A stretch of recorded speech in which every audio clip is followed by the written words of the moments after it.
soir, au sein des vastes mers et arides rivages, contre qui vient mugir la colère des flots, s'hérissent de rocs et froid des matelots.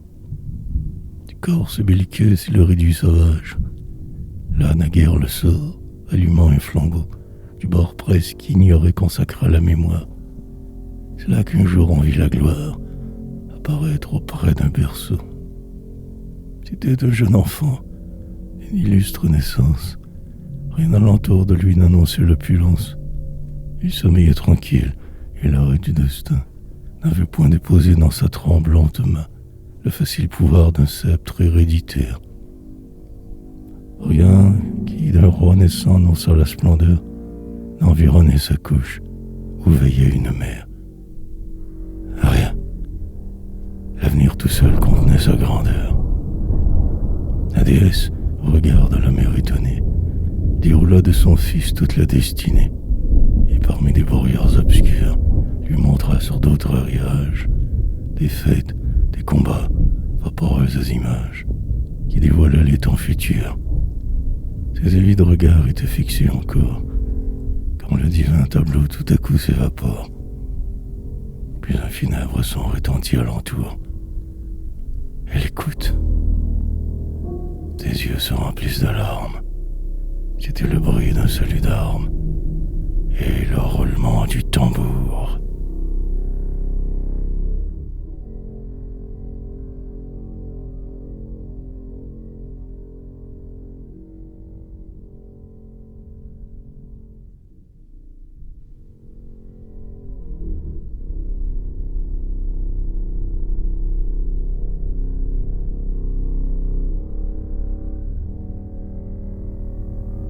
Qu'il fut doux le premier sourire de la tardive liberté. L'homme accueillit avec délire sa naissante divinité. Alors, dans le transport d'une joie unanime, au rayon d'un nouveau soleil, la France s'éveilla comme d'un long sommeil. Ce fut un rêve encore, mais il était sublime.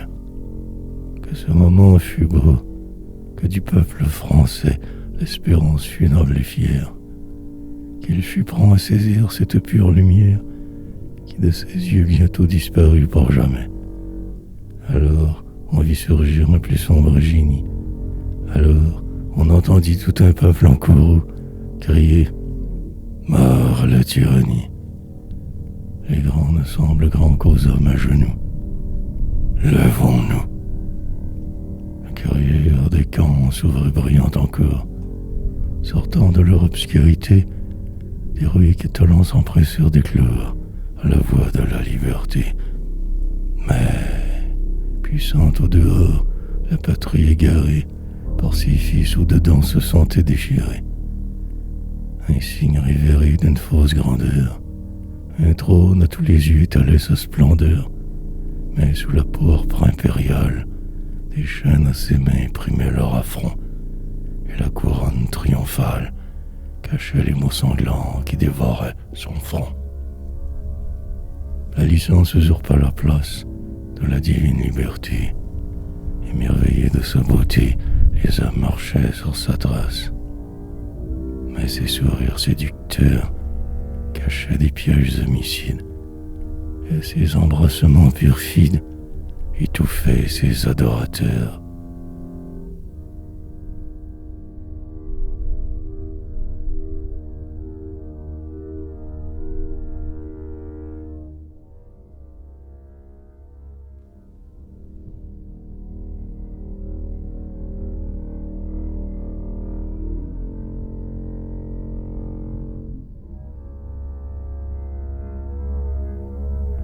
Un régime nouveau, favorable à la France, à ses fils désolés ramena l'espérance, sans ramener la liberté.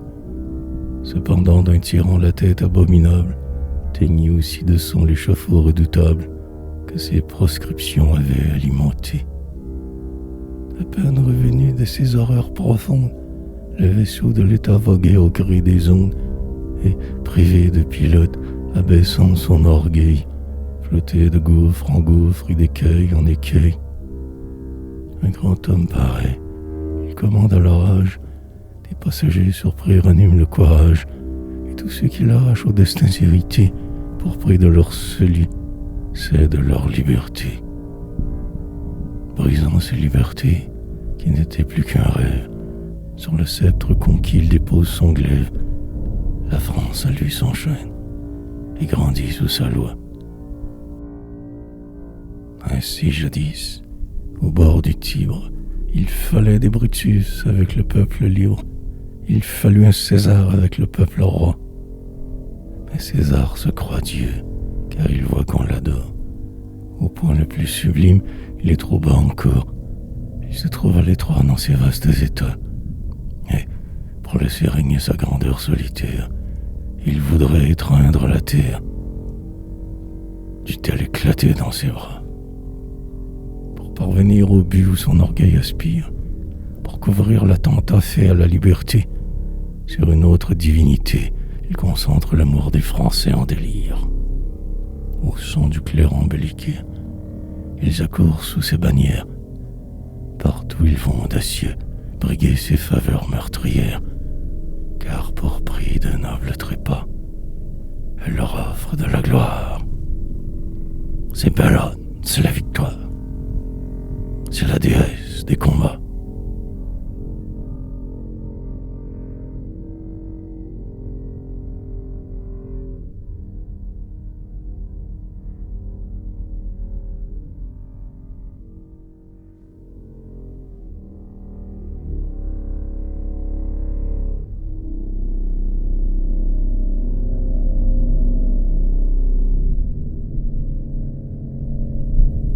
La voyez-vous sans cesse, animant leur cohorte, avec ses ailes d'or, sur leurs pas s'élancer, décide-t-il rouvrir les portes, et, comme la terreur, souvent les devancer.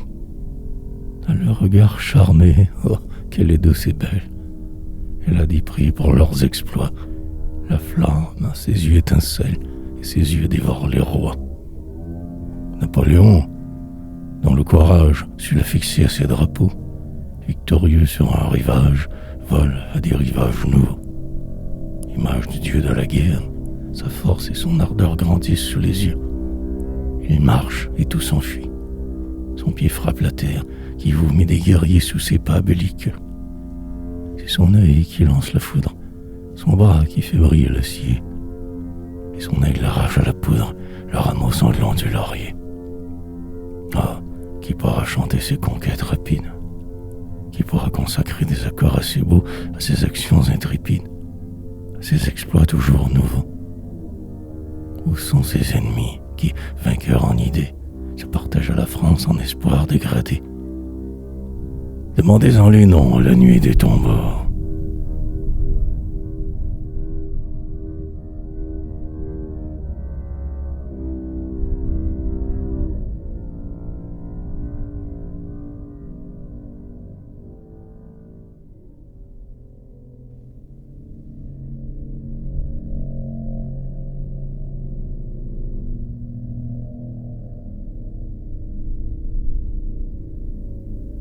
Les Alpes ne sont plus.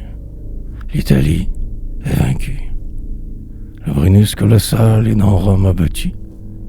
La balance des reins qu'un glaive a fait baisser reçoit l'or quand son sein verse des mains dociles, car elle n'a plus de camis assez fort pour la renverser. L'Égypte, c'est l'Égypte, et des bras intrépides ont conquis ces climats brûlants. Le sang des fiers musulmans engraisse les sables arides. De nos soldats vainqueurs, les déserts sont peuplés. 40 siècles assemblés les contemplent des pyramides. Que dirais-je de plus? Tout a subi nos lois. Les discordes partout languissent étouffées. Nos guerriers ont bravé les chaleurs, les froids. Partout ils ont jeté de superbes trophées. Et l'avenir s'effraie en comptant leurs exploits.